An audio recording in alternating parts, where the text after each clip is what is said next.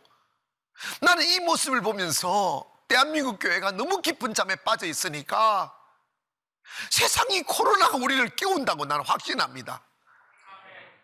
나는 그걸 보면서 하나님은 정말 감사하다. 왜? 그래도 대한민국 교회를 버리지 않으셨구나. 마지막 그 깊이 숨겨져 있는 그루터기들을 깨워서 다시 새롭게 정비하셔서 제3의 부흥을 일으키기 위한 하나님의 선택이구나. 결국은 요나가 다 제비가 뽑히죠. 이슬 짓고 합니다. 나는 하나님의 선지자다. 이런저니까 사람들이 두려워하는 거예요. 아니야. 그러면 어떻게 되느냐? 나를 들어 바다에 던지라. 여러분, 우리 있잖아요. 이쯤 되면 대한민국 교회 깨어나야 돼요. 나 때문이구나. 나 때문이구나. 이 요나 때문이구나. 이 요놈의 새끼 나. 이 요나 때문이구나 하는 생각을 분명히 해야 됩니다. 요나서 1장 12절에 보니까 요나가 이런 거면 그가 대답하되 나를 들어 바다에 던지라. 그리하면 바다가 너희를 위하여 잠잠하리라. 너희가 이 큰 폭풍을 만난 것이 나 때문인 줄을 내가 아노라. 여러분, 코로나는 우한 바이러스예요. 우한 폐렴이라고, 중국 우한에서 출발한 거라고요. 전 세계를 퍼져서 팬데믹을 이루었습니다. 그런데 유독 이 코로나가 대한민국 교회를 울게 만들어주고 있어요. 대한민국 교회를 깊은 잠에서 깨어나게 만듭니다. 여러분, 분명히 코로나가 끝나고 나면 죽은 교회들 수없이 정리가 될 거예요. 거기에 우리 동정할 거 없어요. 더 냉엄함으로 돌아가야 되고 더 냉정함으로 돌아가서 옛날에 우리가 땅바닥에서 예배드리고 흙바닥에서 예배드리고 산에서 울고 눈맞음이 울고 비맞음이 울던 시절로 돌아가야 돼요. 영혼에 대한 뜨거운 말입니다. 영혼 사랑에 대한 갈증 말입니다. 그걸 교회가 회복해야 됩니다. 우리 세대에 먹고 살 수 있으니 학생의 주일학교 청년의 무너져도 눈 한 깜빡 안 하고 더 깊은 영적 잠에 빠져있던 대한민국 교회가 이 고통에서 다시 깨어나야 돼요. 방법이 없습니다. 즉, 이 풍랑은 요나가 하나님의 사명을 기억하고 육신의 안락에 취해 육신의 영을 즐기다가 당한 것이니 지금 이 대한민국에 불어닥친 이 코로나의 광풍은 대한민국 교회가 사명 감당하지 아니하고 하나님 앞에서 영성을 상실하고 신령과 진정이 담겨진 예배는 드리지 아니하고 의식에 빠지고 예배 마치면 기득권과 싸우고 내가 주인이니 네가 주인이니 하다가 지금 이 꼴을 당하는 거예요. 그렇다면 이거 어떻게 해결하겠습니까? 여러분, 요즘 이렇게 보면 이 사회적인 위기, 코로나의 위기에 대하여 서로 희생양을 찾고 있어요. 책임을 전가하고 있어요. 니 때문에 나 때문에 이런 거예요. 답 없습니다. 요나는 자기가 책임이 딱 뽑혔을 때 자기 책임을 딱 인정합니다. 나 때문이라고. 내가 기도하지 않았기 때문이라고. 내가 사명 감당하지 않았기 때문이라고. 내가 하나님의 뜻을 거역했기 때문이라고. 교회가 교회 역할을 제대로 하지 않았기 때문이라고. 목사가 목사로서 서 있지 않았기 때문이며 성도가 성도로서 서 있지 않았기 때문이라고 말하며 나를 들어서 바다에 던지라, 나를 희생 제물로 삼아라고 이곳 저곳에서 외치며 나와야 돼요. 그 일밖에 없다고. 여러분, 하나님이 일으킨 강풍을 대통령이 멈추게 할 수 없어요. 하나님이 일으키신 광풍을 과학이 멈추게 할 수 없고요, 돈으로 멈추게 할 수 없어요. 하나님이 멈추게 하셔야 된다 이 말입니다. 지금 답이 어디 있느냐고. 교회, 여러분, 세상의 모든 역사를 주관하시는 분은 하나님이시고 그 하나님이 이 세상을 주관하시고 판단하실 때 대통령 보고 사회 보고 판단하지 않아요. 교회 보고 판단하시는 거예요. 제가 보아도 여러분이 보아도 대한민국 교회 너무 깊은 잠에 빠졌어요. 교회가 보면 그걸 알아요. 다 예배는요 완전히 죽은 자의 조용한 공동묘지가 되었고 서리가 다 앉았고 아이들의 소리가 안 납니다. 미래를 잃어버렸다. 미래를 이미 거들내버렸다고요.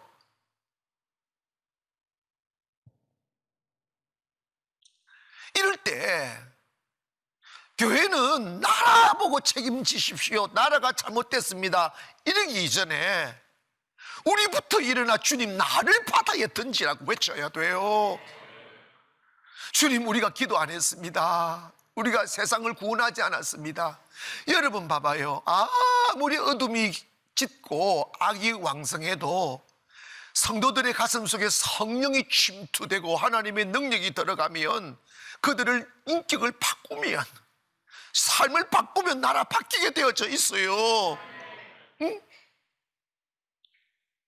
여러분, 이 나라가 다시 살려면 우리는 정말 옛날로 돌아가야 돼요. 그렇다면 우리가 마지막으로 뭘 해야 될까? 교회와 성도는 이 풍랑을 잠잠케 하는 주 원인인데 우리가 하나님이 원하시는 일을 해야 됩니다. 하나님의 원하시는 뜻을 이루어야 됩니다. 교회는 사람들 모아놓고 헌금 모아서 우리들끼리 놀러 다니고 우리끼리까지 그냥 건물 자랑하고 뭐 조직 만들어서 무슨 장 이거 명예 자랑하고 군인 자랑하고 이런 게 아니라 이 말입니다. 그런데 한국 교회는 이런 요나니즘 메모리즘에 빠져버렸어요. 교회는요 첫째도 영혼 구원이요 둘째도 영혼 구원이에요. 요나가 니느웨 성으로 가지 않고 다시스로 갔던 이유 중 큰 하나가 영혼에 대한 갈증이 없었어요. 하나님의 마음을 몰랐다고. 하나님은 니느웨 성이 그렇게 범죄하여도 그 한 영혼이라도 더 구원하기 위하여 이미 내가 지금 유황불을 내려서 다 죽이려고 마음을 잡수셨지만 그래도 한 번 더 기회를 주어서 그들에게 복음을 증가하여 회개할 수 있는 기회를 주고자 하는 하나님의 사랑을 요나가 몰랐다 이 말이야. 여러분, 한국 교회가 지은 죄가 뭔지 아십니까? 가난할 때는 전도했어요. 왜? 교인 수 늘리려고. 이게부터 잘못된 거야. 성공하려고. 이게 타락의 첫 단추부터 잘못된 거야. 그래서 교회들이, 한국 교회들 30명대까지는 전도하다가 30명 넘으면 전도 안 했어요. 100명 넘으면요, 아하, 이제 우린 자립이야. 아이고, 이제 이러면서 목사들 놀러 다니고 어깨 붕주. 그게 뭐냐면 요나니즘에 빠진 거예요. 세상의 부유를 위하여 했던 거지. 영혼을 살리는 데 관심이 있다면 배가 고파도 전도하고 배가 불러도 전도하는 거예요. 욕먹여도 전도하고 주님의 마음을 가지라 이 말이에요. 응? 이런 위기 속에서도 교회는 어떻게든 영혼 살리려고 애를 써야 되는 거예요. 영혼 죽으면 끝나는 거잖아요. 육신의 질병은 다시 고치면 되지만 영혼이 죽으면 끝나는 거라고요. 11절에 보니까 요나가 점점 바다가 점점 흉흉한지라 무리가 그에게 이르되 우리가 너를 어떻게 하여야 바다가 우리를 위하여 잔잔하겠느냐 하니 그때 그가 대답하되 나를 바다에 던지라. 그리하면 바다가 너희를 위하여 잔잔하리라. 너희가 이 큰 풍랑을 만난 것이 나 때문인 줄 아노라. 이거 딱 자각하는 거예요. 내가 사명 감당하지 않았어. 교회가 사명 감당하지 않았어. 내가 기도하지 않았어. 내가 영혼 사랑하지 않았어. 대한민국이 지금 풍랑 만난 거예요. 이건 정확합니다. 더 이상 다른 곳에 답을 찾으면 답 없어요. 세상 때문이 아니라니까. 그러면 어떻게 해야 됩니까? 5절에 보니까 15절에 보니까 요나를 들어 바다에 던짐에 바다가 뛰노는 것이 곧 그친지라. 세상에 이게 동화 같은 이야기도 아니잖아. 요나를 들어서 하나님의 선지자를 들어서 죽음 앞에 던져버리니까 바다가 잔잔해졌다는 거예요. 이건 뭘 의미합니까? 교회가 사명으로 돌아갈 때, 목사가 사명으로 돌아갈 때, 성도가 사명으로 돌아갈 때, 복음으로 돌아갈 때 하나님 이 나라의 흉흉한 파도를 잔잔케 한다는 거예요. 영이 살아있으면 살립니다. 영이 살아있으면 경제도 살리고, 영이 살아있으면 가정도 살리고, 영이 살아있으면 나라도 살립니다. 지금 교회는 요나와 똑같은 모습하고 있어요. 세상 죽어가는 모습을 보면서도 풍랑 일어나 경제가 몰락하고 가정이 파괴되고 안전이 위협받는 이 상황 속에도 잠을 자고 있는 거예요. 나 때문이라고 말하지 않는 거예요.